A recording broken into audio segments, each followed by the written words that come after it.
எலும்பிச்சை சாதம் செய்யறதுக்கு 3 பெரிய சைஸ் எலும்பிச்சம்பழத்தை தரையில் வச்சு நல்லா அழுத்தி இந்த மாதிரி தேய்ச்சி எடுத்துக்கணும். இந்த மாதிரி பண்ணும்போது பழத்தில் நிறைய சாறு இறங்கும். பழத்தை கழுவிட்டு எல்லா பழத்தையும் நறுக்கி பிழிஞ்சு சாறை வடிகட்டி தனியாக எடுத்து வச்சுக்கணும்.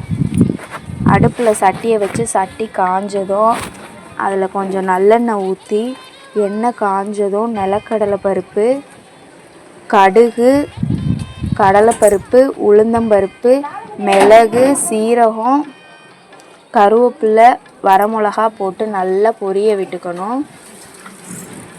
அது கூடவே கொஞ்சம் மஞ்சள் பொடி சேர்த்து நம்ம ரெடி பண்ணி வச்சுருக்க எலும்பிச்சம்பழ சாறை சேர்த்து உப்பு சேர்த்து இந்த அளவுக்கு எண்ணெய் பிரிஞ்சு வர்ற அளவுக்கு நல்லா சுண்டை வற்ற விடணும். வடித்து வச்ச சாதத்தை அகலமான பாத்திரத்தில் கொட்டி சூடு ஆற விட்டுட்டு ரெடி பண்ணி வச்ச தொக்கை சாப்பாட்டோடு போட்டு எல்லா பக்கமும் நல்லா படுற மாதிரி கிளறி இறக்குனா சுவையான எலும்பிச்சை சாதம் ரெடி. இன்றைக்கி தொட்டுக்கிறதுக்க சோயா சுக்காவும் மாம்பழமும் எடுத்திருக்கோம். குழந்தைங்க இந்த சாதத்தை விரும்பி சாப்பிடுவாங்க. ஸ்கூல் லஞ்சுக்கெல்லாம் ரொம்ப சிறந்தது. ட்ரை பண்ணி பாருங்கள்.